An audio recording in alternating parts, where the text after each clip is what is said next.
Students, देखिए हम लोग ने पिछले वीडियो लेक्चर में डिफरेंशिएशन के कॉन्सेप्ट को जाना और उसके फॉर्मूलाज को भी हम लोगों ने देखा। ठीक है, आपको मेथड भी मैंने बताया था। दो मेथड था, एक प्रोडक्ट रूल और दूसरा कोसेंट रूल, ऐसा था। ठीक है, अब आज मैं आपको जो सम होते हैं वो किस प्रकार से बनेंगे वो बताता हूँ। ठीक है, ऐसे तो मैंने सोचा था कि ये टॉपिक क्लास में अगर स्टार्ट होता फेस टू फेस तो बहुत बेहतरीन होता, क्योंकि हम लोगों ने देखा कि पहले जो लॉकडाउन था 21 दिनों का हुआ और हम लोग तो यही सोच रहे थे कि ये लॉकडाउन इतने ही दिनों का रहेगा, पर जैसा मैं भी देख रहा हूँ और आप लोग भी देख रहे हैं कि लॉकडाउन तो बढ़ते ही जा रहे हैं। इसीलिए मैंने सोचा कि अब डिफरेंशिएशन को भी स्टार्ट ही करना होगा। इम्पॉर्टेंट टॉपिक है, स्टार्ट करना होगा। तो आप घर में रह रहे हैं तो इस समय का अच्छे से प्रयोग करें, ज़्यादा से ज़्यादा बार ये वीडियो लेक्चर को देखें, सवाल को ज़्यादा से ज़्यादा बार बनाएं, इससे आपका प्रैक्टिस मजबूत होगा। ठीक है ना, तो चलिए देखते हैं डिफरेंशिएशन के सम कैसे बनेंगे। तो अभी मैंने बताया कि मैंने आपको पिछले वीडियो लेक्चर में कॉन्सेप्ट बताया था, फॉर्मूला भी बताया था डिफरेंशिएशन का। ठीक है, और जो सिस्टम्स है, मेथड्स है, वो बताए थे। एक और मेथड है चेन रूल। हालांकि चेन रूल है तो मगर हम लोग चेन रूल लगाएंगे चेन रूल, मगर उसके शॉर्टकट ट्रिक्स को लगाएंगे। अगर मैं चेन रूल को हर सवाल में लगाता हूँ तो सवाल बहुत बड़ा बन जाएगा। एग्जाम में 4 मार्क्स का सवाल आएगा और वो 6, 7, 8 नंबर के लायक सवाल हो जाएगा। इसीलिए मैं आपको चेन रूल के सहारे जो शॉर्टकट ट्रिक होते हैं वो बताता हूँ। ठीक है, देखिए चेन रूल करता क्या है। जैसे कोई भी क्वेश्चन दिया है, हम लोगों ने 20 फॉर्मूला देखे हैं, हर सवाल को वही फॉर्मूले पे वो चेंज कर देता है। ठीक है, तो अब हम लोग जब चेन रूल के शॉर्टकट को लगाएंगे तो एक बात आप दिमाग में रखेंगे कि अगर कोई भी क्वेश्चन हम लोग को दिया है, ठीक है, कोई भी फंक्शन दिया है और तो कहता है डिफरेंशिएट करने को, तो हम लोग क्या करेंगे कि उसमें जितना भी फंक्शंस प्रेजेंट है उन सभी का बारी बारी से डिफरेंशिएशन करेंगे और हर टर्म एक दूसरे से मल्टीप्लाई होता हुआ चला जाएगा। एकदम याद रखें इस बात को कि जितना भी फंक्शन दिया है सभी का बारी बारी से हम लोग डिफरेंशिएशन करेंगे और सभी को आपस में क्या करेंगे, मल्टीप्लाई करते चले जाएंगे। ठीक है, बस इसी बात को पकड़े हुए रहिएगा, देखिएगा डिफरेंशिएशन आपके लिए बहुत ही आसान हो जाएगा। जैसे आपको एक फंक्शन दिया है, आप देख सकते हैं इस फंक्शन को देखते ही क्योंकि क्वेश्चन में आपको e का पावर -x दिया, कहता है डिफरेंशिएट करने को। तो ये y को हम लोग अपने से लगाएंगे, y लिखिए चाहे fx लिखिए, दोनों में कुछ भी आप लिख सकते हैं। तो y लिख दिए हम लोग। अब हमको इसका डिफरेंशिएशन करना है। ठीक है, तो अगर हमको डिफरेंशिएशन करना है तो हम लोग दोनों तरफ d/dx अप्लाई कर दें, क्योंकि ये सिंबल है डिफरेंशिएशन का। अब दोनों तरफ जब हम लोग d/dx लगा दिए तो ये dy/dx हो गया। अब देखिए इस फंक्शन को देखिए, अगर आप इस फंक्शन को देखते हैं तो अब आपको वो जो 20 फॉर्मूला है उस पर थोड़ा कंसंट्रेशन करना होगा। तब कंसंट्रेट करें, देखिए आपको यहाँ बेस कांस्टेंट पावर वेरिएबल दिख रहा है, दैट मीन्स ये एक्सपोनेंशियल फंक्शन है। और फॉर्मूले पे अगर हम लोग जाते हैं तो दो फॉर्मूला हम लोग पढ़े थे एक्सपोनेंशियल के लिए, एक था y = e का पावर x और दूसरा था y = a का पावर x। दोनों में बेस कांस्टेंट पावर वेरिएबल है, जाहिर सी बात है दोनों का दोनों एक्सपोनेंशियल फंक्शन है। ठीक है, और हम लोगों ने देखा था कि इसका जो डिफरेंशिएशन होता है वो y dy/dx = e का पावर x था, और यदि ये है तो dy/dx = a का पावर x × log a, ये होता है। ठीक है, तो यहाँ दो फॉर्मूला हम लोगों ने देखा। अब ये अगर आप कंपेयर करते हैं एक्सपोनेंशियल के लिए तो हमारे पास यही दो फॉर्मूला था। अब यदि आप कंपेयर करते हैं तो आपको दिखेगा कि पहला फॉर्मूला ही लगेगा इसमें, मगर एक चीज है कि यहाँ पर पावर पे देखिए +x है और यहाँ पर क्या है -x। तो अभी मैंने आपको कहा कि जितना भी फंक्शन दिया रहेगा बारी बारी से सभी को हम लोग डिफरेंशिएट करेंगे। ठीक है, तो चलिए पहले ये जो e है, e हम लोग लिए, और ये जो पावर पे अगर कुछ भी टर्म है, कोई भी टर्म है, चाहे -x है या 2x है, सपोज दैट 3x है, कि पूरे को हम लोग x सपोज करेंगे, मान लेंगे कि दिस इज x, ठीक है। तो इस तरह से e का पावर ये हो गया x। तो हम लोग क्या देखते हैं, e का पावर x का डिफरेंशिएशन e का पावर x है, तो यह लगा देंगे e का पावर माइनस x, जो है वही लिखना पड़ेगा आपको। अब देखिए, जैसे हम लोगों ने एक और फॉर्मूला देखा था x के लिए, और याद करिए x का डिफरेंशिएशन इसका होता है 1। तो जब हम लोग फॉर्मूला बनाते हैं, यहाँ x है और इसको डिफरेंशिएट करते तो 1 आता है, और इसके साथ 1 मल्टीप्लाई करिएगा तो क्या रिजल्ट देगा, e का पावर x ही देगा। मगर वही चीज अगर हम लोग यहाँ देखते तो यहाँ माइनस भी लगा हुआ है, दैट इज माइनस तो रहेगा, और x का डिफरेंशिएशन होता है 1, ठीक है। तो इस तरह से आप देख सकते हैं कि dy बाई डी एक्स क्या आ गया, ये आ गया माइनस e का पावर माइनस x, और ये हो गया आंसर, ठीक है। उसी प्रकार एक दो और समय इस प्रकार का आपको दिखाता हूँ। जैसे इसी के क्वेश्चन नंबर 2 को लेता हूँ, तो e का पावर 2x दिया है, आप देख सकते हैं, सॉरी 2x है, 3x दिया हुआ, 2 भी लेके चल सकते हैं। आप देख सकते हैं कि इक्वेशन में और इक्वेशन में ज़्यादा भिन्नता है नहीं, उसी प्रकार का सम है। डिफरेंशिएट करने को दिया है तो हम लोग d बाई डी एक्स दोनों तरफ लगा देते हैं, लगा दीजिए। और अभी अभी जो मैंने चेन रूल के कॉन्सेप्ट को आपको बताया कि जितना भी फंक्शन होगा उन सभी को हम लोग बारी बारी से क्या करेंगे, तो डिफरेंशिएट। तो पहले तो फॉर्मूले पे जाएंगे, जो 20 फॉर्मूला है उसमें हम लोग जाएंगे। तो 20 फॉर्मूला से अगर हम लोग कंपेयर करेंगे तो जाहिर सी बात है, देखिए इसी फॉर्मूले से अब ये कंपेयर हो रहा है, और ये जो पावर पे जो भी टर्म है उसको हम लोग क्या मानेंगे, x मानेंगे। तो इस प्रकार से e का पावर x, e का पावर x का डिफरेंशिएशन e का पावर x हो गया। अब बात करते हैं पावर का, जितना भी टर्म है सभी का बारी बारी से डिफरेंशिएशन।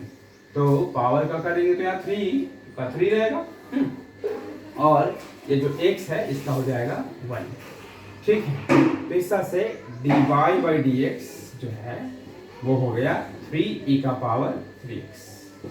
अच्छा, अब कुछ स्टूडेंट ऐसा भी सोच सकते हैं कि ये 3 जो कांस्टेंट है इसका तो डिफरेंशिएशन 0 होना चाहिए। मगर एक बात आप दिमाग में रखें, हम लोग पोलिनोमियल बचपन क्लास से पढ़ते आ रहे हैं, अगर 3 और प्लस x या 3 और माइनस x हुआ तब ये हुआ मोनोमियल, ठीक है, 2 टर्म का, सॉरी बाइनोमियल 2 टर्म का हुआ, दो टर्म वाला, और ये अलग अलग टर्म हो गया, और इसको हम लोग डिफरेंशिएट करेंगे तब 3 हो जाएगा 0 और x का हो जाएगा 1। मगर यदि 3x है या 3 बाई x है तब ये एक टर्म का होगा, उसको हम लोग कहते हैं मोनोमियल, ठीक है। और ये वेरिएबल के जैसा ही बिहेव करेगा, वेरिएबल के जैसा, और इस समय ये 3 0 नहीं होगा, तो 3 का 3 रहेगा और x का डिफरेंशिएशन 1 हो जाएगा, ठीक है। तो अगर ये प्लस या माइनस हुआ तब ये 2 टर्म वाला कहलाता है, मगर यदि मल्टीप्लाई और डिवाइड में है तब ये एक टर्म वाला ही कहलाता है, और ये पूरा वेरिएबल के जैसा बिहेव करेगा, उस समय 3 का 3 रह जाएगा और x का डिफरेंशिएशन 1, इस प्रकार से होंगे, ठीक है। ठीक है, चलिए देखिए अब इस क्वेश्चन को देखिए, ये भी उसी प्रकार का सम है। मैं आपको तीसरा सवाल भी उसी प्रकार के लेकर के बता रहा हूँ। इससे फायदा क्या है, फायदा ये है कि अब इस प्रकार के सम को अच्छी तरीके से समझ लेंगे, और फिर ऐसा कोई भी सवाल आएगा उसको आप फिर अच्छा से बना पाएंगे। तो यहाँ पर आप देख रहे हैं कि बेस पे ही, और ये पूरा टर्म को हम लोग क्या मान लेंगे, x, ठीक है। तो e का पावर x का डिफरेंशिएशन क्या हो गया, e का पावर x। अब मैंने कहा था कि जितना भी टर्म होगा सभी का बारी बारी से डिफरेंशिएशन करना है। ये पावर पे आते हैं। अब देखिए यहाँ a, जब हम लोग डिफरेंशिएट करते हैं dy बाई डी एक्स निकालते हैं तो बस यही 2 वेरिएबल होता है, बाकी सारा कांस्टेंट, यानी a कांस्टेंट है, मगर चूंकि x के साथ मल्टीप्लाइड है ये वेरिएबल के जैसा बिहेव करेगा, और ये a 0 नहीं होगा, a का a रहेगा और x का डिफरेंशिएशन 1। और आप देख सकते हैं कि b भी यहाँ कांस्टेंट है, और इसके हेल्प के लिए कोई भी वेरिएबल प्रेजेंट नहीं है, और नहीं है तो इसका डिफरेंशिएशन हो जाएगा क्या, 0। इस तरह से dy बाई डी एक्स जो हो गया वो क्या आ गया, a e का पावर x प्लस b, ये a into 1 a plus 0 a e का पावर x प्लस b, ये हो गया इसका आंसर। इसके बाद जैसे क्वेश्चन है y इक्वल्स टू e का पावर रूट 2x, ठीक है, इसको देखते हैं। तो आप यहाँ पर देखिए 3 फंक्शन देखेंगे, एक तो e देखेंगे, दूसरा रूट देखेंगे, फिर तीसरा 2x देखेंगे। d बाई डी एक्स लगाएंगे दोनों तरफ, d बाई डी एक्स लगा दीजिए, d बाई डी एक्स लगा दीजिए। देखिए फिर आते हैं e का पावर x पर, तो ई का पावर एक्स का डिफरेंशिएशन क्या है, ई का पावर एक्स। तो हम लोग पूरा को एक्स के जैसा बिहेव करेंगे, मानेंगे। तो ई का पावर एक्स का ई का पावर एक्स हो गया। अब ये रूट, ठीक है, तेरा रूट और इसके अंदर वाले टर्म को फिर हम लोग एक्स मानेंगे। तो हम लोगों ने एक फॉर्मूला पढ़ा था y equals to root x, और इसका डिफरेंशिएशन था 1/2 रूट एक्स। मोस्ट प्रोबेबली मैंने आपको 8 नंबर पे शायद ये फॉर्मूला बताया था, ठीक है। तो जैसे ये रूट पूरा को मानेंगे x, तो यहाँ पर क्या हो जाएगा 1/2 रूट x, ठीक है, क्योंकि यहाँ x था तो x आया, और यहाँ देखिए 2x है तो 2x आएगा, ठीक है। यानी मैंने e का कर दिया, मैंने रूट का कर दिया, बस ये अंदर वाला 2x। अब हम लोग 2x का करेंगे, तो आप देख सकते हैं 2x के लिए क्या होगा, ये 2 का 2 रहेगा और x का 1 चला आएगा, ठीक है। जितना भी टर्म था, ई का कर लिया, रूट का कर लिया, अंदर वाले टर्म का भी कर लिया, ठीक है। अब देखिए ये 2 और ये 2 कैंसिल हो रहा है, तो इस तरह से dy/dx जो है वो हो गया e का पावर रूट 2x, ये 1 है तो वही रहेगा, और नीचे कितना जाएगा रूट 2x। तो ये हो गया आंसर। देखिए अब ये जो क्वेश्चन है y equals to log cos x, फिर मैंने यहाँ पर dy/dx लगाया, इधर भी आपको dy/dx लगा देना है। देखिए हम लोगों ने प्रोडक्ट रूल भी पढ़ा है। कुछ विद्यार्थी सोच सकते हैं कि इसमें प्रोडक्ट रूल लगेगा, मगर नहीं। प्रोडक्ट रूल ये तब लगता है जब यहाँ log x और ये cos x दिया जाता है, तब दो अलग अलग ये फंक्शन हो जाता है। और आप यहाँ देख सकते हैं ये log और ये जो x यहाँ जो आर्ग्यूमेंट होता है उसी के प्लेस पर cos x दिया हुआ है, ठीक है। तो इसीलिए प्रोडक्ट रूल दो अलग अलग वेरिएबल जब मल्टीप्लाई होते हैं, यानी u और v वाला, तब वो अप्लाई होते हैं, ठीक है। पर यहाँ पर चेन रूल ही लगेगा, प्रोडक्ट रूल नहीं लगना है।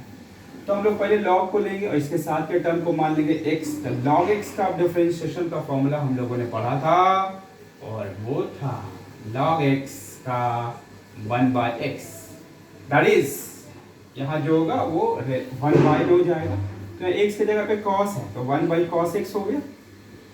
और ये बात को दिमाग में रखते हुए कि जितना भी फंक्शन है सभी को बारी बारी डिफरेंशिएट करना है, तो अब यहाँ cos है तो हम लोगों ने cos का भी फॉर्मूला देखा था। cos का डिफरेंशिएशन था -sin x, तो लगाया -sin x, यानी cos के लिए -sin x। अब आ गया x, तो x का 1 होता है, अब लिखिए नहीं लिखिए उससे कोई फर्क नहीं पड़ता है, इस तरह से माइनस रहेगा। और sin बाई cos क्या होता है tan, ठीक है। ये ट्रिग्नोमेट्री का formula sin by cos tan, ठीक है। तो इस तरह से आंसर हुआ। अब देखिए नंबर 10 दिया है y equals to sine inverse 2x + 3, ठीक है। तो फिर हम लोग यहाँ पर दोनों तरफ dy/dx अप्लाई कर दें, dy/dx साइन इनवर्स 2x + 3, ठीक है। तो डिफरेंशिएट अगर करते हैं हम लोग, तो साइन इनवर्स का भी मैंने फॉर्मूला आपको डिफरेंशिएशन में बताया था। साइन इनवर्स का फॉर्मूला देखिए ये था dy/dx 1/√1 - x², ठीक है। तो x के जगह पर आप देख सकते हैं 2x + 3 है। तो एक बात तो आप समझ गए कि डिफरेंशिएशन के सवाल को बनाने के लिए आपको फॉर्मूला दिमाग में रखना होगा, ठीक है। देखिए ठीक है, डिफरेंशिएशन के फॉर्मूले को आपको दिमाग में रखना होगा, ये बात आप समझ गए होंगे। तो साइन इनवर्स, इसको पूरा को x मानेंगे, तो साइन इनवर्स x का क्या है 1/√1 - x²। तो x की जगह पे ये पूरा है 2x + 3 का होल स्क्वायर, ठीक है। अब यहाँ जो एंगल पे है उसको भी तो डिफरेंशिएट करना होगा, यही तो कहता है चेन रूल। तो अब एंगल पे देखिए ये 2 तो कांस्टेंट नंबर चूंकि वेरिएबल के साथ है तो 2 का 2 रहेगा और 0 नहीं होगा, x का 1 और 3 इंडिपेंडेंट है, अकेला है, कांस्टेंट है, ये 0 हो जाएगा। तो इस तरह से रिजल्ट आएगा 2/√1 - 2x + 3 का होल स्क्वायर। तो ये जो एक्सरसाइज है 1.1 ये खत्म हो गया है ना। आप घर में इसके सवाल को बनाए बढ़िया से, उसके बाद हम लोग इस आप पहले करें कि आप फॉर्मूले को अच्छी तरीके से देखें, इस सवाल को बनाइए, सभी के सम को बनाइए 2 बार करके। इससे क्या होगा कि आपके दिमाग में फॉर्मूला बैठेगा, और जैसे आप नेक्स्ट एक्सरसाइज में जाइए वहाँ बहुत सारा सम है, और अगर आपके दिमाग में फॉर्मूला बैठ जाता है तो फिर वो बहुत आराम से आपको समझ में आता रहेगा, नहीं तो फिर थोड़ा दिक्कत होगा, ठीक है। फॉर्मूला पे आधारित ये सब सम है तो आप करें। अच्छा देखिए आपको बीच बीच में वीडियो में बच्चे वगैरह का आवाज़ भी आता होगा, क्योंकि आप जान रहे लॉकडाउन है, मैं घर से ही सारा काम कर रहा हूँ, तो घर में तो बच्चा है, आदमी है, तो थोड़ा आवाज़ हो ही सकता है आपको, तो उसको आप थोड़ा मैनेज करें, है ना। और फिर भी मैं बहुत प्रयास करता हूँ कि आवाज़ थोड़ा कम हो और आपको सारा बात बढ़िया से समझ में आता रहे। ठीक है, तो आज इतना ही, बाय।